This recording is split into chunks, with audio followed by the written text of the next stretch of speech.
அந்த ஹும்முங்கிறது எப்படி சொல்கிறதுன்னு தெரியல எனக்கு. ஏன்னா ஹூங்கிறதுல ஏகப்பட்ட மாடுலேஷன் இருக்குது. அது வந்து சாதாரணமாக சொல்லி மாதிரி ஹூம் அப்படிங்கிறது அல்ல. இப்படின்னு ஆரம்பித்தோம்னா அதில் அவ்வளோ மாடுலேஷன் இருக்குது. அது எத்தனை சிச்சுவேஷனுக்கோ அந்த சிச்சுவேஷனுக்கு தகுந்த மாதிரிலாம் அந்த ஹூம் இழுக்கலாம். அப்படி ஒரு அழகான டைட்டில் அந்த திரைப்பட விழாவுக்கு வந்திருக்கும். மரியாதைக்குரிய பத்திரிகை நண்பர்கள், ஊடக நண்பர்கள், அப்புறம் பத்திரிகையிலே ரொம்ப முக்கியமானவர்கள் என்னுடைய நண்பர் சுபாஷ் அவர்கள் வந்திருக்காரு. அவர் உட்பட அனைவருக்கும் என்னுடைய பணிவான வணக்கம். அதே மாதிரி தயாரிப்பாளர் உமாபதியிலேருந்து டைரக்டர் கிருஷ்ணவேலேருந்து அந்த டெக்னீஷியன்ஸ் எல்லாத்துக்கும் என்னுடைய பணிவான வணக்கம். வாழ்த்த வந்திருக்கும் உங்களுக்கும், என்னை ஏறக்கூடிய எல்லாருமே பத்திரிகையாளர்கள் எல்லாத்துக்கும் என்னுடைய பணிவான வணக்கத்தை தெரிவிச்சுக்கிறேன். வழக்கமாக எந்த ஃபங்க்ஷன் இருந்தாலும் இந்த மாதிரி ஆடியோ ஃபங்க்ஷனில் நான் பொறுமையாக எல்லோரும் பேசுகிறதெல்லாம் கேட்டு கடைசியில் தான் நான் பேசுவேன்.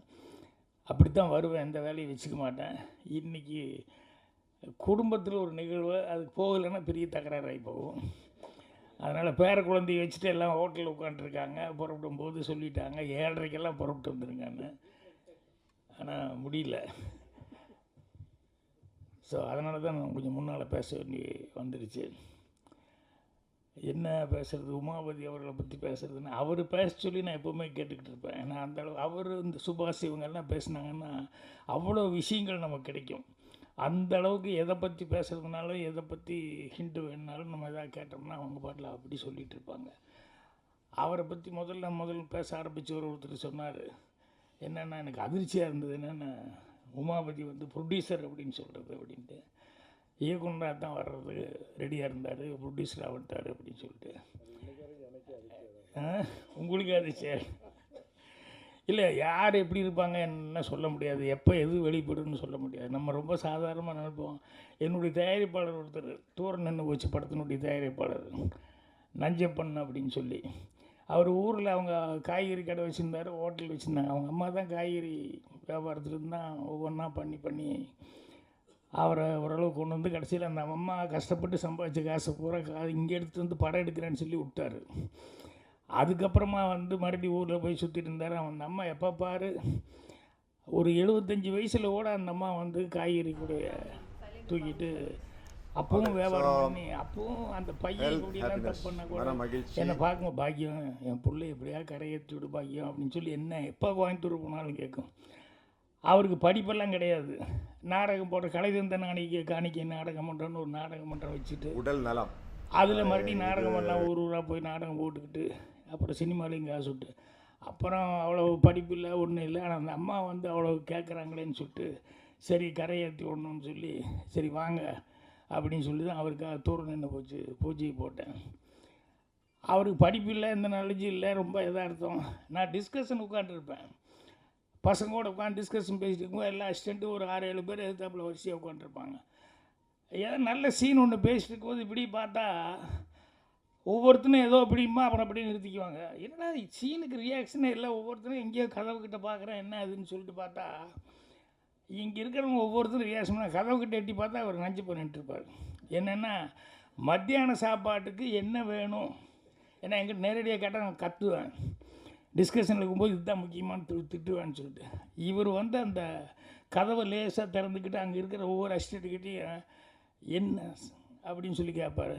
ஒருத்தர் இப்படிம்மா, இன்னும் கோழியா, ஒருத்தர் இப்படிம்மா, மீனா, இது மாதிரி எல்லாம் சிக்னல் பண்ணிக்கிட்டு இருப்பானுங்க மத்தியான சாப்பாட்டுக்கு. இதை கண்டுபிடிச்சிட்டு பிடிச்சி கற்றுனேன். இல்லை நீ வேலையிலேயே இருந்துருப்ப, அவங்களுக்கெல்லாம் பசிக்குமில்லன்னு. இவர் என்னை ஒரு சிக்கலில் மாட்டி விட்டார். என்னென்னா அந்த படத்தை விற்கும்போது வந்து ஒருத்தர் கொடுத்துட்டோம்னா இன்னொருத்தர் கொடுக்கக்கூடாது. இவர் வேறு எங்கேயோ வியாபாரம் பண்ணும்போது எஃப்எம்எஸ்னு ஏதோ விற்றுட்டார். அந்த படத்தை ஓவர்சீஸ் கொண்டு போய் ஒருத்தர் கொடுத்துட்டார். அப்போ இவரை கூப்பிட்டு என்கிட்ட என்னங்க உங்கள் ப்ரொடியூசர் இப்படி பண்ணிட்டாரு, என்னென்னா இப்படி ஓவர்சீஸ் இப்படி விற்றுட்டாரு அப்படின்னு சொல்லணுன்னு எனக்கு ரொம்ப என்னடா இப்படி போய் மாட்டிக்கிட்டேன்ட்டு விஷயம் தெரியாமல் எதாவது பண்ணிட்டார். இல்லைங்க அவர் படிப்பு இல்லை, எதார்த்தமாக தெரியாமல் பண்ணிட்டாரு அப்படி பண்ணிட்டு. இல்லை என்னதான் இருந்தாலும் அவர் வந்து இங்கே வர சொல்லுங்கள், தெரியாமல் பண்ணிட்டேங்கிறத சொல்லுங்கள் அப்படின்னு. அப்புறம் இங்கேருந்து அவர் நேராக அவர் அனுப்பிச்சுட்டேன், போங்க சாரி சொல்லிவிட்டு வாங்கன்னு. இவர் போனோன்னே அங்கே கேள்வி கேட்டிருக்காரு, என்னென்ன எதுக்கு என்னை கூப்பிட்டு விட்டீங்கன்னு. இந்த மாதிரி ஓவர்சீஸ் நீ எப்படி விற்கலாம், ஓவர்சீஸ் விற்கக்கூடாது, ஏற்கனவே கையெழுத்து போட்டு கொடுத்துட்டியா அப்படின்னு. இவர் ஓவர்சீஸ்னால் என்னன்னு கேட்டிருக்காரு. இந்த ஓவர்சீஸ்னால் கடல் கடந்து போகிறது அப்படின்னு உடனே இவர் கேட்டிருக்காரு. கரெக்டாக சொல்லுங்கள். நான் கரெக்டாக தான் ஏன் சொல்கிறேன், ஓவர்சீஸ்னால் கடல் கடந்த நாடுகள் அப்படின்னு. இப்போ நான் எதுக்கு விற்றேன்னு சொல்லி என்னை கூப்பிட்டு வந்தீங்க. ரஷ்யாவுக்கு விற்றுருக்கேன், ரஷ்யாவுக்கு தர வழியாக போகலாம் தெரியுமா அப்படின்னு. இந்த ஆள் கம்யூனிஸ்ட் கட்சியில் இருந்தால் அதனால் இதெல்லாம் தெரிஞ்சு வச்சுருக்காரு. ரஷ்யா கடல் வழியாக போகலாம் தெரியுமா, இன்னும் என்ன என்கிட்ட கேட்கணும் அப்படின்னாங்க. இப்போ என்ன கேட்குறது, ஓவர்சீஸ் விற்றா தானே கேட்க முடியும். ரஷ்யா கடல் வழியாக போகலான்னு சொன்னோன்னு இதால் ஒன்றுமே கேட்க முடியல. அந்த மாதிரி அப்புறம் போயிட்டு வந்து என்ன மன்னிப்பு கேட்டீங்க, இல்லை எல்லோரும் எங்கிட்ட மன்னிப்பு கேட்டாங்க அப்படின்னு யாருக்கு என்ன கெப்பாசிட்டி இருக்குது என்னங்கிறதெல்லாம் சொல்ல முடியாது. அப்போ தான் எங்கள் வாத்தியார் சொல்லி கொடுத்ததெல்லாம் எனக்கு ஞாபகம் வரும். பாக்யராஜ், நீ சந்திக்கும் ஒவ்வொரு மனிதனும் உனக்கு ஆசான், கண்டிப்பாக நீ கற்றுக்கொள்ள ஏதாவது ஒன்று அவங்ககிட்ட இருக்குண்டா, இதெல்லாம் ஞாபகம் வச்சுக்கோ அப்படிம்பார். அதனால் யாரை பார்த்தாலுமே நான் அப்படி தான் பார்ப்பேன், சாதாரண ஆளு மாதிரி பார்க்க மாட்டேன். ஏதாவது ஒன்று நமக்கு தெரியாதவங்களுக்கு இருக்கும் அப்படிங்கிற மாதிரி தான் பார்ப்பேன். இன்றைக்கி பாருங்கள், அவர் யாருன்னு எனக்கு தெரியல. சினிமா வந்து முதல்ல காமெடி. அது என்னென்னா, அவருக்கு அந்த கிருஷ்ணவேல் அவர்கள் வந்து யார்கிட்டையும் வேலை பார்க்கல அப்படின்னாரு. சரி, சுயம்பு அப்படி நிறைய பேர் வர்றதுக்கான வாய்ப்புகளுக்கு சினிமாவில் நிறைய பேர் அப்படி இருந்திருக்காங்க அப்படின்னு. அதை விட அடுத்தது சொன்னது, சினிமா இப்படி ஆகி போச்சு அப்படின்னு எனக்கு ரொம்ப என்னென்னா, விவேகா பாடலாசிரியர் அவர் இவரை பற்றி டைரக்டரை பற்றி ஏதோ கேட்குறேன் நான். அவருடனே நீங்கள் யார்கிட்ட வேலை பார்த்தீங்கன்னு கேட்டு அப்புறம் நானே இப்போ தான் அவரை பார்க்குறேன்னாரு டைரக்டர். யார்? விவேகா. ஏங்க நீங்கள் படத்தில் பாட்டு எழுதுனீங்கல்ல அப்படின்னா, ஏன்னா இப்போல்லாம் யார் கூட பாடுறாங்கன்னு தெரியாது. அந்த மாதிரி மியூசிக் டைரக்டர் கூப்பிடுவார், பாட்டு பாட சொல்லுவார், எந்த படம்னு கூட தெரியாத அளவுக்கு பாடிட்டு போயிடுவாங்க. அப்படி இருக்கிறது ஓகே. பாடலாசிரியர் டைரக்டரே மீட் பண்ணாமல் எப்படி இப்போ தான் மீட் பண்ணேன்னு என்னென்னா, இல்லை ஃபோன்லேயே பேசிக்கிட்டோம், ஃபோன்லேயே என்ன, நான் ரொம்ப அட்வான்ஸாக போயிடுச்சுப்பா சினிமா அப்படிங்கிற அளவுக்கு. அப்போ தான் இன்னொருத்தர் சொல்கிறார், படமெல்லாம் ஓடணும் அப்படின்னா இப்படியெல்லாம் இருந்தால் நல்ல கதை இப்படி கிடைக்கும். ஏன்னா எல்லோரும் கலந்து பேசி பண்ண வேண்டியது. அது சொன்னோன்னே ரொம்ப அட்வான்ஸாக இருக்குது அப்படின்னு நினச்சிட்டேன். உமாபதி அவர்கள் இந்த படம் வந்து அவர் கண்டிப்பாக, ஏன்னா அவருக்கு வந்து எனக்கு நான் சொன்ன மாதிரி நிறைய விஷயங்கள் அவர்கிட்ட ஏதோ கேட்டாலும் ஃபிங்கர் டிப்ஸில் வச்சுட்டு சொல்லுவார். தெரியலன்னா கூட உடனே தெரிஞ்சுக்கிட்டு உடனே ஃபோன் பண்ணி பேசுவார். அவர் அந்த அளவுக்கு இதானவர். அவர் வந்து இப்போ சினிமா எடுத்திருக்கார் அப்படின்னு சொன்னோம்னா ரொம்ப யோசனை பண்ணி அடுத்த மைல்களை தொடரணும் அப்படிங்கிறது அவருடைய டார்கெட்டாக இருக்குது. அதை தொட்டுட்டார், அதுக்கு என்னுடைய வாழ்த்துக்கள். அதோடு அந்த பழைய ஃப்ரெண்ட்ஷிப் எங்கூட வேலை பார்த்த ஒரு விடக்கூடாது ஃபோட்டோகிராஃபர், அவரையும் கூப்பிட்டு ஒரு ப்ரொடியூசராக வந்து பண்ணியிருக்காரு பாரு. அதனால் அந்த நட்பு அப்படிங்கிறதும் விடக்கூடாது அப்படின்னு பண்ணிட்டுருக்காரு. அதனால் கூடிய சீக்கிரமே அவர் கனவு கண்டிருக்கிற அந்த இயக்குனர் அதுக்கும் வர்றதுக்கு அட்வான்ஸாக வாழ்த்துக்களை தெரிவிச்சுக்கிறேன். நிறைய உமாபதி பற்றி பேசுகிறத கேதர் பண்ணணுன்னு நினச்சிக்கிட்டு வந்தேன். அவர் எதுக்கு சொல்ல வந்தேன்னா, அவர் என்ன யூடியூப் ப்ரொடியூஸ், அவருக்கு ஆர்மாலே என்ன கோவம் தெரியல. நல்லா நடித்தா உடனே சினிமாவுக்கு வந்துடணும், ஆட்சிக்கு கொடுத்துடணுமா, நாட்டை கொடுத்துடணுமான்னு அந்த கோவத்தை கொண்டு வந்து என்னையும் வேறு ஜாயின் பண்ணிட்டார். பாக்யராஜ் நடிக்கிறாரு அப்படின்லாம் சொல்லி, நான் ஏற்கனவே ஒரு தடவை கூப்பிட்டது என்னவோ பர்த்டேக்கு வந்து ஒரு வாழ்த்து சொல்லுங்கள் அப்படின்னு சொல்லி கூப்பிட்டாங்க. அங்கே போய் நான் பேச ஆரம்பித்தோடனே உடனே வந்து அடுத்த நாள் பத்திரிக்கையில் எனக்கு தெரியும் எப்படி தலைப்பு செய்து நம்மளை தான் கொண்டு விடுவான்னு. பாக்யராஜ் தாக்கு விஜய்க்கு குடும்ப அரசியலை பற்றி எப்படி நீ பேசலான்னு சொல்லி பாக்யராஜ் தாக்குன்னு, ஏன்னா டாபிக் அப்படி தானே போடுவாங்க. அந்த மாதிரி இப்போ இவர் வந்து யூடியூப் அவர் வந்து அவருடைய அரசியலில் வந்து என்னையும் சேர்த்து ஜாயின் பண்ணிக்கிட்டார். பரவாயில்ல, இது பத்திரிக்கையாளர்களும் நிறைய பேர் இருக்காங்க. உமாபதி தயாரிப்பாளரே ஒரு பத்திரிக்கையாளங்கிறதுனால இதெல்லாம் வரும், அது வரணும். அப்புறம் அந்த ஜீவா அவர் கூட நல்ல விஷயங்கள் பேசினார். ஸோ நான் அதுக்கப்புறமா வந்து கேசட் வாங்கி அவர்கிட்ட என்ன இதுன்னு பார்த்துக்கிறேன். இப்போ அவசரமாக போகிறதுனால தயவுசெய்து யாரும் தப்பாக நினைக்க வேண்டாம். இன்னும் விவேகா எல்லாம் பேச வேண்டியது. ரொம்ப சந்தோஷம். மீண்டும் எங்கள் படம் சக்ஸஸ் ஆகணும். சக்ஸஸ் ஆனதுக்கப்புறம் உங்களை ஏங்க கீழேன்றிருக்கீங்க, நீங்கள் மேலே வாங்க. நீங்கள் மேலே வந்தாச்சு. நீங்கள் என்னுடைய மனமார்ந்த வாழ்த்துக்கள் தெரிவிச்சுக்கிறேன். நன்றி, வணக்கம்.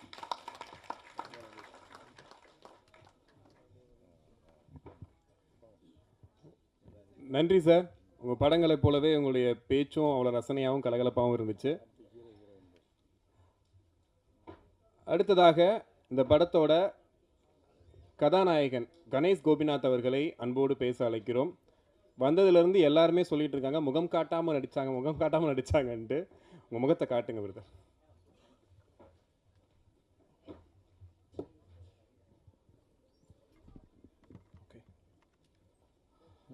எல்லாருக்கும் வணக்கம். நான் பெருசாக பேசுகிறதுக்கு எதுவும் இல்லை, ஏன்னா இங்கே இருக்கவங்க ரொம்ப நல்லா பேசிட்டாங்க. நான் நன்றி சொல்கிறதுக்கு தான் நிறையா இருக்குது. சார் கிளம்பிட்டாங்க, பாக்கியராஜ் சார். என்னுடைய மானசீக குரு பாக்கியராஜ் சார் தான். ஸோ அவங்க வந்து இருக்கிற ஃபங்க்ஷனில் நானும் இருக்கிறது வந்து எனக்கு ரொம்ப பெருமையாக இருந்துச்சு. இப்போ ஓடிடி பிளாட்ஃபார்ம்ஸில் நீங்கள் எல்லோரும் நிறைய படங்கள் பார்த்துட்ருப்பீங்க, நிறைய கண்ட்ரி படங்கள் பார்த்துட்ருப்பீங்க, ஸ்பானிஷ், கொரியன் அண்டு நிறைய எல்லாமே. ஸோ எந்த டேரக்டரையுமே வந்துட்டு கம்பேர் பண்ண முடியாத டேரக்டர் வந்து நம்ம பாக்கியராஜ் சார். அவர் படம் வந்துட்டு உலகத்தில் இருக்க எல்லா படத்துலேயும் விட தனியாக தெரியக்கூடிய ஒரு படமாக இருக்கும். ஸோ அவரை பார்த்ததில் எனக்கு ரொம்ப சந்தோஷம். இது ஏற்படுத்தி கொடுத்தது நம்ம உமாபதி சார்னால தான். உமாபதி சார் பற்றி சொல்லணும்னா எனக்கு அவரோட வீடியோஸ் நீங்கள் பார்த்துருப்பீங்க யூடியூப்பில். ரொம்ப அதிரடியாக இருக்கும் அவர் பேசுகிறது, சார் பேசுகிறது, மனசில் இருக்கிறது. அவர் நான் யோசிப்பேன், இவர் கேட்குற கேள்விக்கு ஒரு செகண்ட் கூட யோசிக்காமல் சார் பதில் சொல்கிறாரு, இது எப்படி ப்ரிப்பரேட்டடாக இருக்கார் அப்படிங்கிற மாதிரி யோசிச்சிருப்பேன். ஆக்சுவலாக வந்து அவரோட ஆக்ஷனும் அப்படி தான். எனக்கு கால் பண்ணி இது மாதிரி மூவி நீங்கள் பண்ணுறீங்களான்னு கேட்டாங்க. பண்ணுறேன் சார், நீங்கள் சொன்னீங்கன்னா கண்டிப்பாக பண்ணுறேன் சார் பண்ணி சொன்னேன். ஓகே வந்துடுங்க, நாளைக்கு பண்ணிடலாம் அப்படின்ட்டாங்க. என்ன சார் நாளைக்கே அப்படின்னா, ஆமாம் நாளைக்கு போயிடலாம் பண்ணிடுவோம் அப்படிங்கிற மாதிரி சொல்லிட்டாங்க. எனக்கு ரொம்ப ஆச்சரியமாக இருந்துச்சு, இது இவ்வளோ ஃபாஸ்ட்டாக இருக்காங்க சார் அப்படின்னு.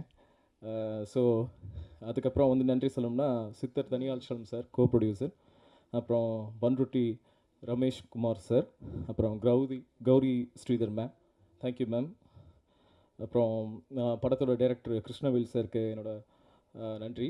விவேகா சாரோட லிரிக்ஸ்லாம் வந்துட்டு கேட்கும்போது எவ்வளோ நல்லா இருந்துச்சு, thank you sir.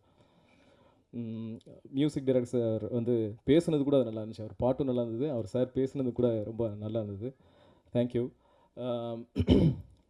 Friends and families வந்திருக்காங்க எனக்கு. My close friends Senthil and Sundar வந்திருக்காங்க, தேங்க்யூ ஃப்ரெண்ட்ஸ். அவங்க சின்ன வயசுலேருந்து ஃப்ரெண்டு எனக்கு. ஸோ அவங்களை சொல்லணுங்கிற ஒரு ஆசை, வேறு ஒன்றும் இல்லை. அப்புறம் எல்லாருக்கும் டியர் ரிப்போர்ட்டர்ஸ் எல்லாருக்கும் அவங்களோட விஷஸ் அண்ட் பிளெஸிங்ஸ் வேணும்னு நான் கேட்டுக்கிறேன். நானும் ரிப்போர்ட் ஆகணும்னு ட்ரை பண்ணேன், என்னென்னு தெரியல, என்னால் ஆக முடியல. முக்கியமாக வந்து Jeeva today, YouTube routers, Kumaravel sir எல்லாருக்கும் என்னோட தேங்க்ஸ் சொல்லிக்கிறேன்.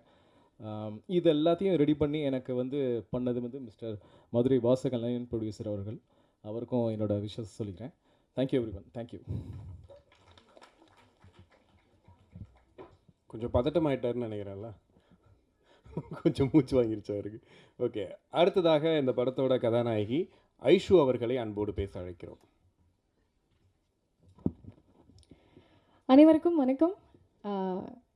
மீடியா, ப்ரெஸ், ஃப்ரெண்ட்ஸ், ஃபேமிலி, மேடையில் இருக்கிற எல்லா பெரியவங்களுக்குமே எங்களுடைய வணக்கம் அண்ட் நன்றி. எங்களோட இந்த படத்துக்கு ஆதரவளிக்க வந்த எல்லாருக்குமே பெரிய பெரிய நன்றி, எல்லா சீஃப் கெஸ்ட் எல்லாருக்குமே. எனக்கு இந்த படத்தில் வந்து இவ்வளோ ஒரு பெரிய ஆப்பர்ச்சுனிட்டியை பண்ணி கொடுத்த உமாபதி சாருக்கு தான் நான் இந்த தருணத்தில் வந்து ஒரு மிகப்பெரிய நன்றி சொல்லணும். ஏன்னா ஃபஸ்ட் லைன் தயாரிப்பில் வெளிவந்த ஒரு முதல் படம் இது. ஜஸ்ட் ஒரு ட்ரெய்லர் தான், இன்னும் மெயின் பிக்சர் நிறையா இருக்குது அப்படின்ற மாதிரி ஃபஸ்ட் லைன் தயாரிப்பில் இன்னும் நிறைய படங்கள் வரப்போகுது. ஸோ இந்த படத்தோட டைரக்டர் கிருஷ்ணவேல் சாருக்கும் என்னுடைய நன்றி. அண்ட் விவேகா சாரோட லிரிக்ஸில் சூப்பரான ஒரு பாடல் வந்திருக்கு, எல்லாருமே பார்த்துருப்பீங்க, என்னோடய ஃப்ரெண்ட் ஸ்வேதா பாடியிருக்காங்க. ஸோ இந்த மாதிரி படங்களுக்கு உங்களுடைய ஆதரவு கொடுக்கணும் அப்படின்னு கேட்டுக்கிறோம். ஏன்னா ஒரு டிஃப்ரெண்ட்டான அட்டம்ப்டில் இந்த படம் பண்ணியிருக்கோம், ஒரு ஸ்ட்ராங்கான மெசேஜ் கன்வே பண்ணியிருக்கோம், நிறைய ஸ்ட்ரகிள்ஸ் தாண்டி இந்த படத்தை ரிலீஸ் பண்ணுறோம். அண்ட் சார் சொன்ன மாதிரி எல்லா ஆர்டிஸ்ட்டுக்குமே ஃபேம் அப்படின்றது தான் எல்லாருமே எக்ஸ்பெக்ட் பண்ணுவாங்க. நாங்கள் என்ன தான் எங்களோட முகத்தை காட்டாமல் நடிச்சிருந்தாலும் இந்த படம் வெளிவந்ததுக்கப்புறம் நிறைய பேர் நிச்சயமாக எங்களை பாராட்ட போகிறாங்க. இந்த படம் ஒரு மிகப்பெரிய ஒரு வரவேற்பை பெற்றுக் கொடுக்கும் அப்படின்றது நானும் சரி என்னோட கோ ஆர்டிஸ்ட்டும் சரி ஒரு ஒரு எக்ஸைட்டடாக வெயிட் பண்ணிகிட்டு இருக்கோம் இல்லையா. என்னதான் நம்ம வந்து முகம் காட்டாமல் நடித்தாலும் நிச்சயமாக. சார் ட்ரெஸ் கோடு, ஆமாம், இது வந்து கோஇன்சிடென்ட்டாக தான் அமைஞ்சது. எல்லாருமே பிளாக்னு ரெஜிஸ்டர் பண்ணுறாங்க. ஸோ அங்கேயே எங்களோட படத்தோட இந்த யுனைட்டி உங்களுக்கு தெரியும்னு நினைக்கிறேன். ஸோ நிச்சயமாக தேட்டரில் போய் பாருங்கள், இந்த மாதிரி நிறையா படங்களுக்கு ஆதரவு கொடுங்க. Thank you so much. Thank you. Thank you ma'am. இப்போ அடுத்ததாக வந்துட்டு இந்த படத்தோட இயக்குனர், இவரை பற்றி நான் கொஞ்சம் சொல்லணும்னு நினைக்கிறேன். பிகாஸ் நான் வந்து இவரை நிறைய இன்டர்வியூ பண்ணியிருக்கேன்.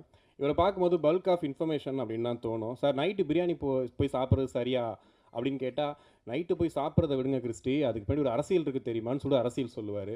சார் காலைல கஞ்சி குடிக்கலாமா, காலைல கஞ்சி குடிக்கணும் என்ன அரசியல் இருக்குன்னு தெரியுமான்னு கேட்பார். ஸோ அந்த மாதிரி எதை கேட்டாலும் எப்போ கேட்டாலும் அப்படியே வந்து அள்ளி தெளிச்சிட்டு இருப்பார். ஸோ இந்த படத்தோட இயக்குனர் கிருஷ்ணவேல் அவர்களை அன்போடு பேச அழைக்கிறோம்.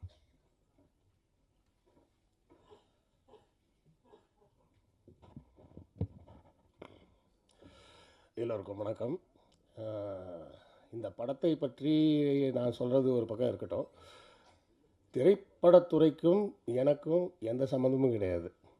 நான் எந்த இயக்குனர்கிட்டையும் போய் உதவி இயக்குனராக வேலை செஞ்சதோ, இல்லை யாராவது உதவி இயக்குனர்கள் எனக்கு நண்பர்களோ அப்படிலாம் கிடையாது. சரி, அப்படிலாம் இருக்கும்போது இந்த படத்தை எப்படி செய்யணும்னு உங்களுக்கு தோணுச்சு அப்படின்னு கேட்டிங்கன்னா, பேசிக்கலாக நான் வந்து ஒரு சர்வைவர்னு தான் எனக்கு ஆங்கிலத்தில் சொல்ல தெரியுது, தமிழில் எப்படின்னு தெரியல. அதாவது எந்த ஒரு சூழ்நிலையிலும் தளராமல் அந்த இடத்துலேருந்து மேலே வர்றது அப்படின்றது எனக்கு பழகி போன ஒன்று. இந்த 55 வயசில் இது வரை கிட்டத்தட்ட பார்த்திங்கன்னா ஒரு 8 பிஸ்னஸ் ஆரம்பித்து க்ளோஸ் பண்ணியிருக்கேன். சரிங்களா?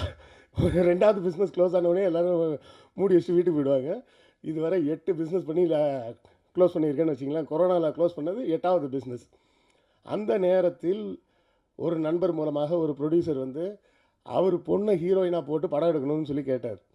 சரின்னு நாங்கள் கதையெல்லாம் எழுதிட்டோம். நம்ம மைனர் சொன்னது தான், கொரோனா டைமில் தான். கதையெல்லாம் எழுதி முடித்த நேரத்தில் ஒரு சில பிரச்சனைகளின் காரணமாக அந்த ப்ரொடியூசர் வந்து நான் வரலன்ட்டார். அப்போது யாரை வச்சு எடுக்கலாம் அப்படின்னு யோசித்தோம். ஒன்று எடுத்தால் நயன்தாரா வச்சு எடுப்போம், இல்லைனா யாருமே வேணாம் விடு அப்படின்னு சொல்லி தான் முடிவு பண்ணி இந்த இடத்துக்கு இப்படி யாருடைய முகத்தையும் காட்டாமல் எடுக்கலாம் அப்படின்னா அதுவே ஒரு புதுமையாக இருக்குமே அப்படின்னு சொல்லி மாற்றினோம். சரி, இயக்குனராக நீங்கள் வந்துட்டீங்க அப்படின்றதெல்லாம் ஓகே. எப்படி வந்தீங்க அப்படின்னா, கிட்டத்தட்ட நம்ம மகாபாரதத்தில் வர ஏகலைவன் மாதிரி தான். ஆனால் எந்த துரோணாச்சாரியாரும் என்கிட்ட வந்து கட்டை விரலாம் கேட்க முடியாது. ஏன்னா எங்கள் தலைவரே சொல்லியிருக்கார், கட்டை விரலை கேட்டால் பட்டை உரியும் அப்படின்னு. அது ஒரு பக்கம் இருந்தாலும் இருக்கக்கூடிய அந்த துரோணர்களின் எண்ணிக்கை ரொம்ப ஜாஸ்தி. என் கை விரல் மட்டும் பத்தாது, கால் விரலையும் கட் பண்ணி கொடுக்கணும். அதுவும் பத்தாதுன்னா உமாவதிட்ட கடன் வாங்கி வேறு கட் பண்ணி கொடுக்கணும். அவ்வளோ பேர்கிட்டேருந்து எடுத்துருக்குறோம். எத்தனை பேர் கவனிச்சிங்கன்னு தெரில. முந்தான முடிச்சின்னு ஒரு படம், பாக்யராஜ் சாரோட படம். அந்த படத்தோட ஹீரோவாக அவர் தான் நடிச்சிருப்பார். எல்லா படத்துலையும் பார்த்திங்கன்னா ஒவ்வொரு கேரக்டருக்கும் ஒரு பேர் வச்சுருப்பாங்க. அந்த காலத்தில் இதை யாரும் கவனிக்கவே விட்டுட்டாங்கன்னு தான் நினைக்கிறேன். முந்தான முடிச்சு படத்தில் வந்த பாக்யராஜ் சாரோட கேரக்டரோட பேர் யாராச்சும் சொல்ல முடியுமா? ஏன்னு கேட்டிங்கன்னா, அந்த கேரக்டருக்கு அவர் பேரே வைக்கலை. படம் ஃபுல்லாகவே எல்லாரும் அவரை வாத்தியார் வாத்தியார் வாத்தியார்னு தான் கூப்பிடுவாங்க. அந்த படத்தில் நான் கடைசி கிளைமாக்ஸ் சீனில் கண்டிப்பாக சொல்லிவிடுவாங்க அப்படின்னு எதிர்பார்த்தேன். ஏன்னா ஊர்வசி போய் குடும்ப கட்டுப்பாடு ஆப்ரேஷன் பண்ண போயிருப்பாங்க. இவர் போய் அந்த ஹாஸ்பிட்டலில் அவங்கள கூப்பிட்டு வர்றதுக்காக போகிறப்ப அட்லீஸ்ட் டாக்டர் வந்து உங்கள் பேர் என்ன அப்படின்னு கேட்பாங்க அப்படின்னு நினச்சேன். அங்கேயும் அந்த இடத்துல ட்ரிக்காக டயலாக் வச்சுருப்பார், நீங்கள் தான் அந்த பொண்ணோட புருஷனா அப்படின்னு தான் அந்த டாக்டர் கேட்பாங்களே தவிர அங்கேயும் பேர் கேட்க மாட்டாங்க. ஸோ அந்த படமும் இதில் ஒரு இன்ஸ்பிரேஷன் இருக்குது. அறிஞர் அண்ணாவோட ஓரிரவு இன்ஸ்பிரேஷன் இருக்குது. கலைஞரின் படங்கள்லேருந்து இன்ஸ்பிரேஷன் இருக்குது. இன்னும் சொல்லப்போனால் பார்த்திபனால், அதாவது சொல்கிறேனே, இந்த நான் கற்றுக்கிட்ட துரோணர்கள் அப்படின்னு சொன்னால் என் கை விரல்கள் என் கால் விரல்கள் மட்டும் இல்லாமல் உமாபதியும் கடன் வாங்கி தான் வெட்டி கொடுக்கணும் அப்படின்ற கட்டாயத்தில் இப்படியாக ஒரு வித்தியாசமாக ஒரு படத்தை செய்யணும்னு முடிவு பண்ணோம். இதில் பெண்கள் குறித்து, பெண்கள் பாதுகாப்பு குறித்து, பெண்கள் எதை கண்டு அச்சப்படக்கூடாது அப்படிங்கிறதெல்லாம் குறித்து ஒரு விழிப்புணர்வோடு சேர்த்து கொடுக்குற மாதிரி ஒரு படம் பண்ணணும் அப்படின்னு தான் பிளான் பண்ணி இதை பண்ணியிருக்கிறோம். இது பல படங்களின் தழுவலாகவும் இருக்கலாம், சாயலாகவும் இருக்கலாம், காப்பின்னு கூட சில பேர் சொல்லலாம். ஆனால் கதை வந்து ஃப்ரெஷ்ஷாக தான் இருக்கும், அதுக்கு நான் கேரண்டி. ஸோ இந்த படம் கண்டிப்பாக பேசப்படும்னு நம்புகிறோம். ஏன்னா ஒரு கிரியேட்டராக நான் பாசிட்டிவாக தான் எதிர்பார்க்க முடியும். படம் திரைக்கு வந்த பிறகு உங்கள் ஆதரவுக்காக காத்திருக்கிறோம். இன்னும் நிறைய பேசலாம், இன்னும் நண்பர்கள் பேச வேண்டி இருக்குது அப்படின்றதுனால நம்ம இதோடு இதை முடிச்சுக்கலாம். மீண்டும் மற்றொரு சந்தர்ப்பத்தில் இன்னும் விரிவாக பேசலாம். நன்றி, வணக்கம்.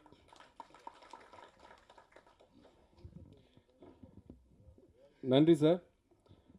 அடுத்ததாக இயக்குனர் தயாரிப்பாளர் திரு என்பி இஸ்மாயில் அவர்களை பேச அழைக்கிறோம்.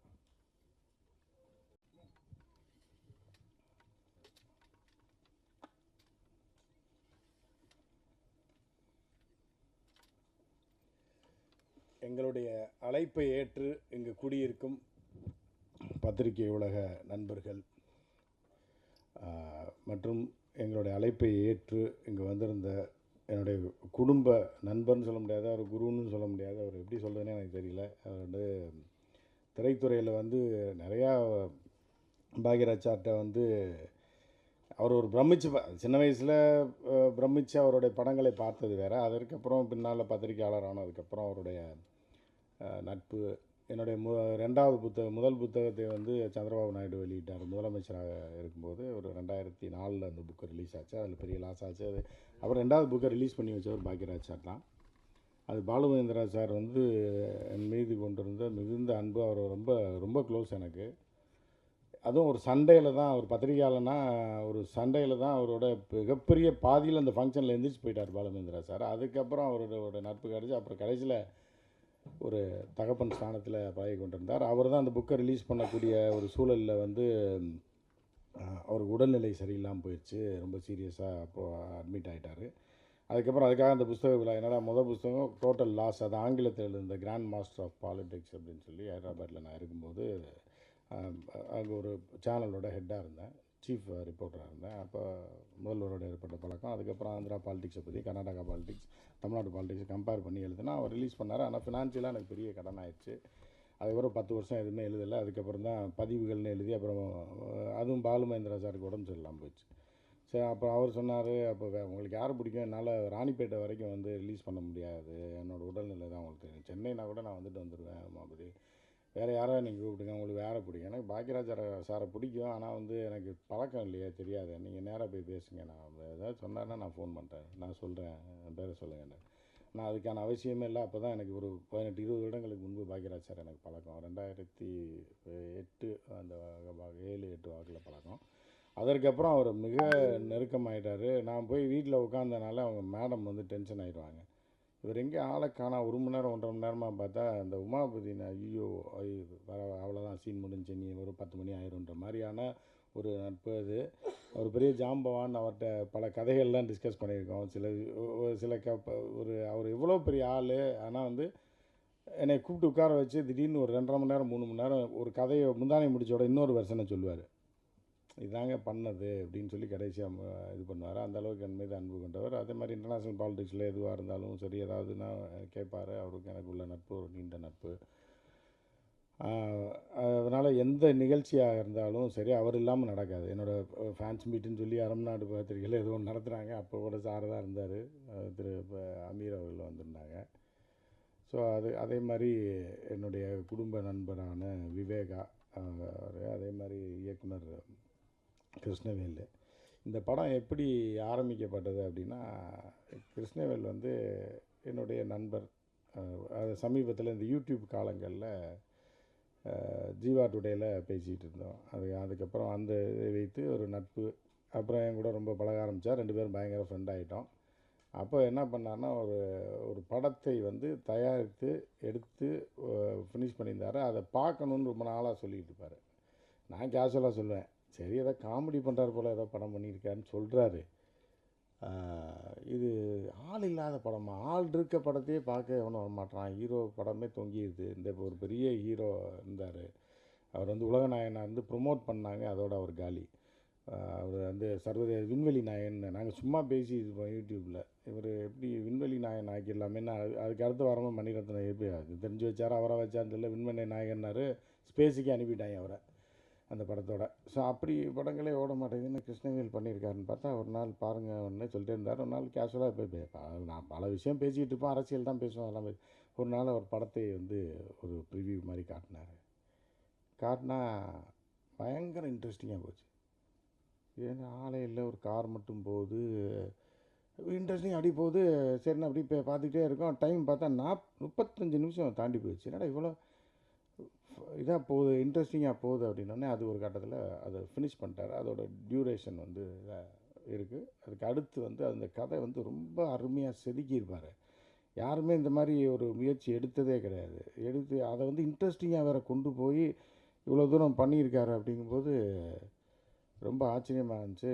அப்போ என்ன பண்ணலான்னு சொல்லி அப்புறம் டிஸ்கஸ் பண்ணியிருந்தோன்னே, சரி இதோட இன்னும் ஒரு 40% ரீப்ரொடியூஸ் பண்ண வேண்டிய ஒரு கட்டாயத்தில் இருக்கும். அப்போ எங்கிட்டலாம் பெரிய கோடிக்கணக்கில் லட்சக்கணக்கில் காசு இல்லை, அப்படி போயிட்டுருக்கு. அப்போ வந்து ஒரு நாள் என்ன பண்ணேன், இதை திடீர்னு ஒரு நாள் பேசி ரீப்ரொடியூஸ் பண்ணி சேர்த்துடலாம், வேறு ரேஞ்சுக்கு கொண்டு போயிடுவோம் அப்படின்ட்டு. இயக்கத்திற்காக பாக்யராஜ் சாருக்கெல்லாம் தெரியும், என்னுடைய கதைகளில் சொல்லியிருக்கோம், பேசியிருக்கோம். ஒரு என்னுடைய கதையில் ஆரம்பித்த ஒரு மிக பிரம்மாண்டமான படம் ஒரு 10 நாள் மலேசியாலையும் தாய்லாண்டில் ஷூட் பண்ணி அதோட நின்றுச்சு. நான் திருப்பி என்டிடிவிக்கு வந்து ஜாயின் பண்ணிட்டேன் 2009 படம் ஆரம்பித்து. என்னோடய கதை டைரக்ஷன் வந்து மலையாளத்தில் ஃபேமஸாக இருக்கக்கூடிய டாப் 5ல் இருக்கக்கூடிய ஒரு இயக்குனர். அந்த படம் ஒரு 7 நாள் ஷூட்டிங் போய் நின்றுச்சு. திருப்பியும் அதுலேருந்து திருப்பி அந்த மாதிரி வெளில வந்துட்டேன். ஏற்கனவே ஒரு படம் ப்ரொடக்ஷன் வரைக்கும் போயிருந்தாச்சு.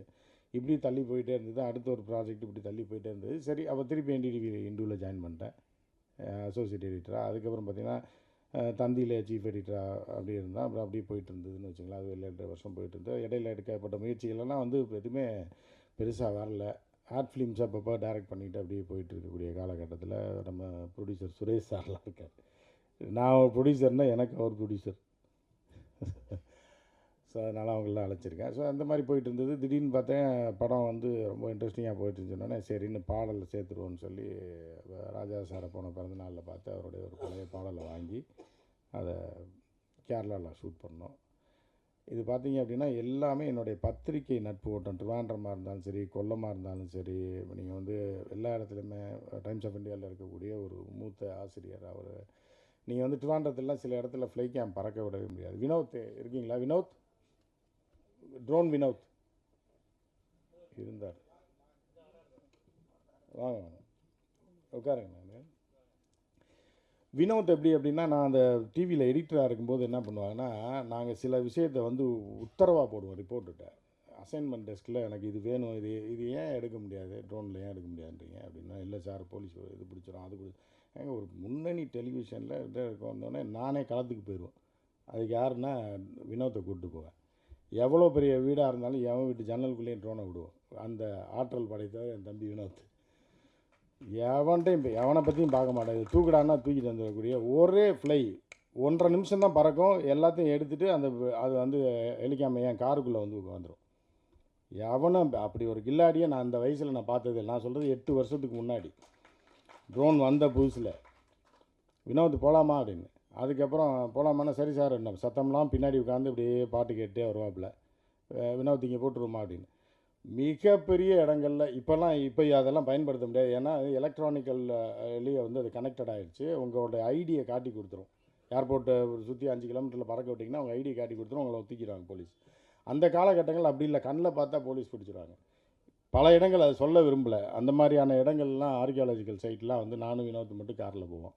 போய்ட்டு 2 கிலோமீட்டருக்கு முன்னாடி கார்லேருந்து என் காருக்குள்ளேருந்து ஃப்ளை கேம் போய் அப்படியே 3 கிலோமீட்டர் மேலே போகும். கண்ணுக்கே தெரியாமல் போயிட்டு அப்படி 3 கிலோமீட்டர் போய் அங்கே டவுனில் இறக்கி எடுத்துகிட்டு இது எங்கேருந்து வருதுன்னு எவனுமே கண்டுபிடிக்கிற முன்னாடி என் காருக்குள்ளே வந்துடும். கார் எடுத்துகிட்டு வந்துடும்.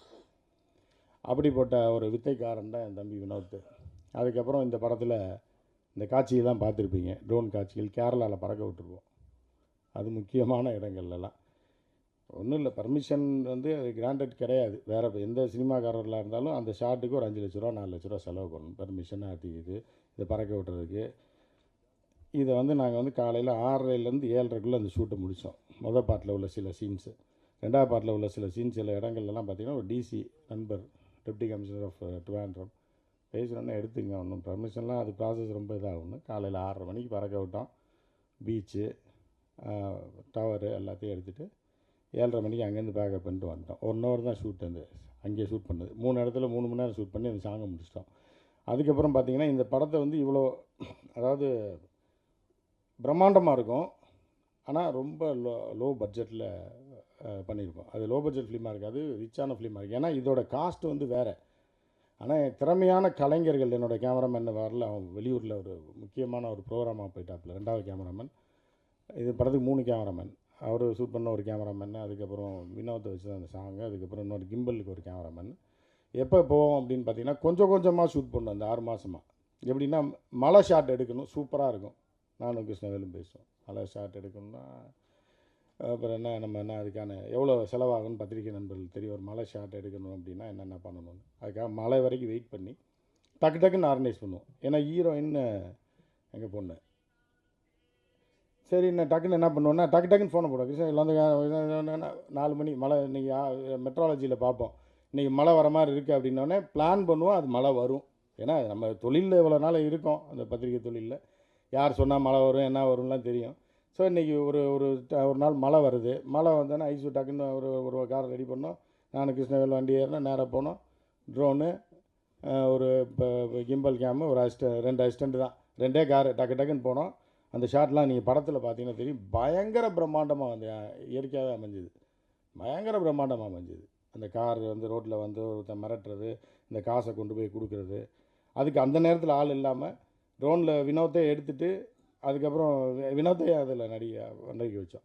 ஸோ அந்த மாதிரியான ஷாட்ஸ்லாம் அது வந்து அந்த அந்த அந்த ஒரு நாள் நான் நைட் ஷூட் பண்ணதுக்கு மட்டும் 10 லட்ச ரூபா எல்லாம் பண்ண முடியாது.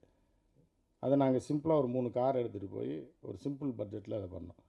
அதுக்கப்புறம் பார்த்திங்கன்னா மழை அதாவது ஸ்கை வந்து பார்த்திங்கன்னா ஒரு சில நாட்களில் தான் வந்து பார்த்திங்க அப்படின்னா பஞ்சாக இருக்கும் மேகம். நீங்கள் மழை காலத்தில் அந்த மாதிரி மேகத்தை பார்க்கவே முடியாது, வெயில் காலத்துலேயும் பார்க்க முடியாது.